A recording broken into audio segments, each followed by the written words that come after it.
1988's Die Hard, starring Bruce Willis. Is it a Christmas movie? Yes. Ho, ho, ho. And I'm not really going to dive much deeper into it than that. Merry Christmas. Merry Christmas to you. At this point, I think it's pretty obvious that it's been declared a Christmas movie. Oh, the weather outside is frightful. Dum-da-dum, delightful. And if not, I would still call it an alternative Christmas movie. You got any Christmas music? This is Christmas music. And let's get into it.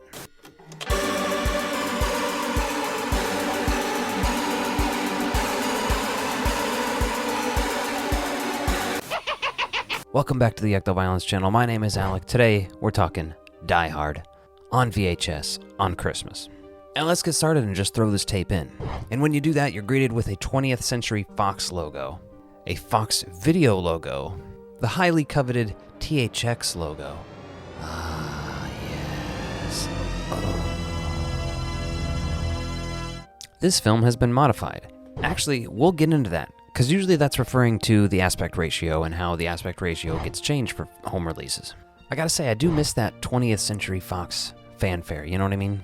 So Die Hard is one of those movies that I probably saw glimpses of as a child, but I didn't really watch the full movie and process it till I think I was maybe 20. And I did watch it during Christmas. Obviously, I was very familiar with Bruce Willis. I was very familiar with Die Hard as a concept of just being an action movie. I didn't know much about it other than that. But holy crap, this movie holds up after all these years. And this tape is actually a later release.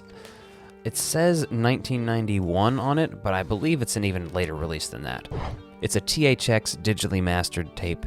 It has scenes both in widescreen and full screen. And this is what's interesting to me.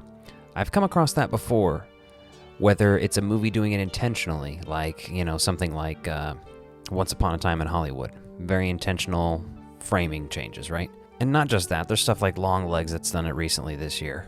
But then there's stuff like this that's on a home release, and they feel like I think they have to show you some of it in widescreen, whether it's just the credit sequence, because some of the stuff would be out of frame, or they didn't want to pan and scan it because it would look bad during those sequences. I don't know.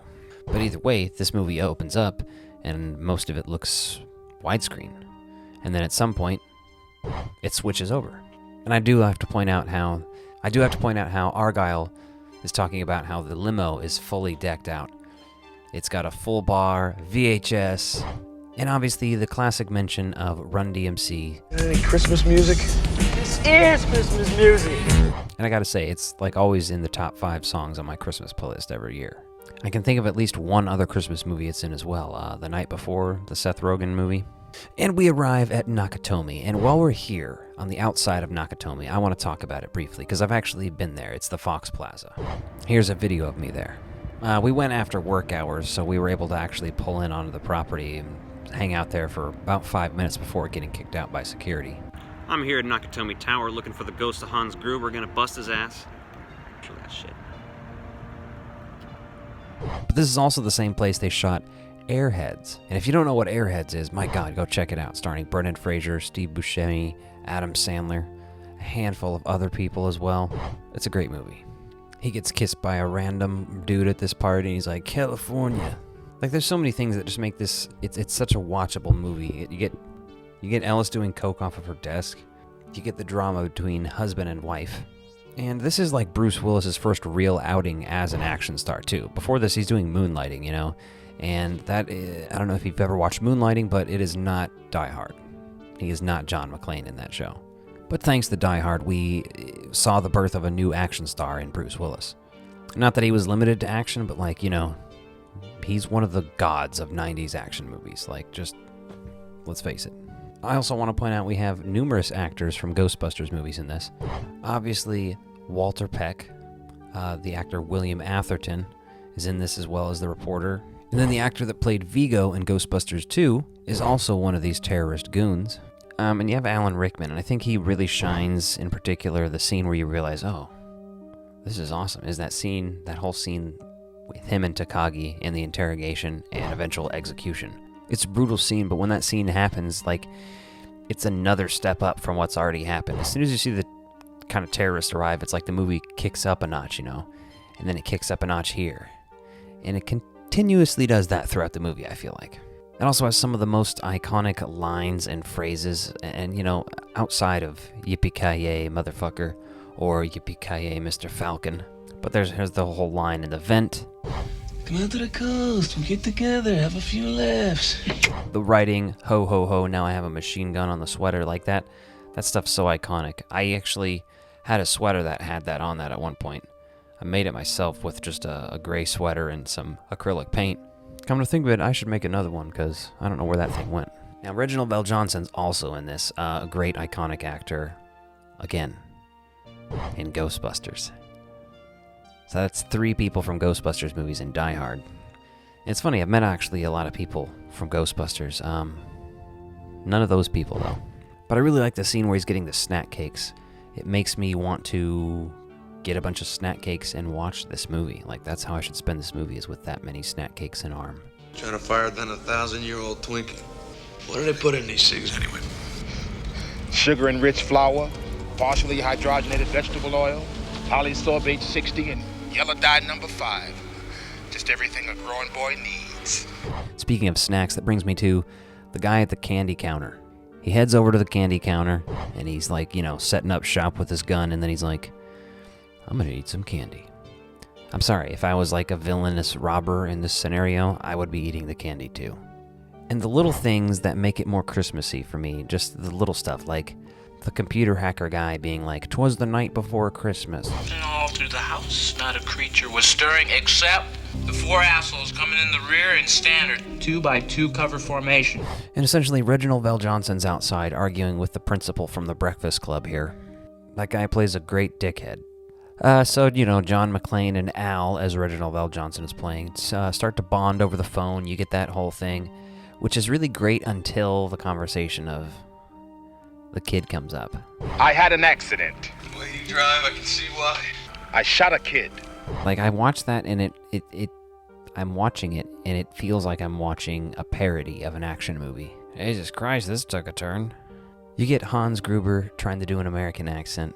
You don't work for Nakatomi. Which is a funny scene. And it pays off by the time he's like, you think I'm fucking stupid, Hans? But Alan Rickman, that's someone I grew up, I was born in 1991, and I was a Harry Potter kid. So, of course, Harry Potter rolls around, I know who Alan Rickman is. Because of Harry Potter. So by the time I'm watching this, it's like, oh, yeah, I'm seeing Snape in Die Hard that happened, 12, 13 years before Harry Potter. It's been longer since Harry Potter than between Die Hard and Harry Potter. And obviously the climax of this movie is crazy, right? It just continues escalating. There's explosions. The FBI is trying to come in the building. The power gets cut off. Hans tries to kill a bunch of hostages on the top and fake his own death, and ends up falling out the window in one of the most iconic shots of 80s action movies, you know what I mean? It's a crazy death to watch, and if you know anything about the behind the scenes, you know that they supposedly dropped him a little early when he wasn't expecting it to get that reaction. I mean, this is just a fun movie no matter how you slice it. And sure, I could go through and talk about everything that makes this a Christmas movie, but I'm just tired of having that argument. I think it's been settled. And if you're one of those people who says that, yeah, Bruce Willis says so himself, that it's not, he was trolling you, he was trolling me, that was literally at his roast. But either way, if you came here to say that Die Hard isn't a Christmas movie, you're still here talking about Die Hard on Christmas, so sorry. And let's talk about the positives of Die Hard real quick. So the score, there's some things I wanted to point out here. It sounds like Jingle Bells, and by Jingle Bells, I don't mean the song, I mean like the actual instrument, like some Jingle Bells. I think that there is a sample of Jingle Bells used, input into a keyboard, and then, they're pressing the buttons and playing it like it's a keyboard sound. Absolutely phenomenal, adds to the holiday spirit as well. Bruce Willis, an icon, a legend, what else can you say about him?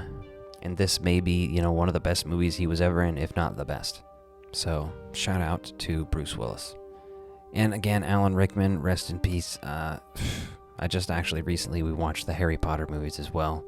So I've been getting a lot of Alan Rickman lately. Maybe I'll watch Dogma next.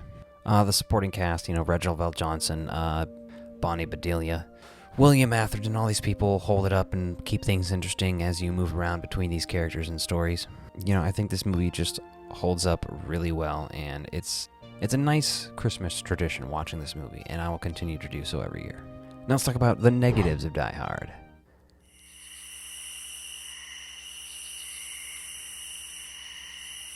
I'm coming up with a blank. If you have any negatives, let me know in the comments down below. There might be one or two, I don't know.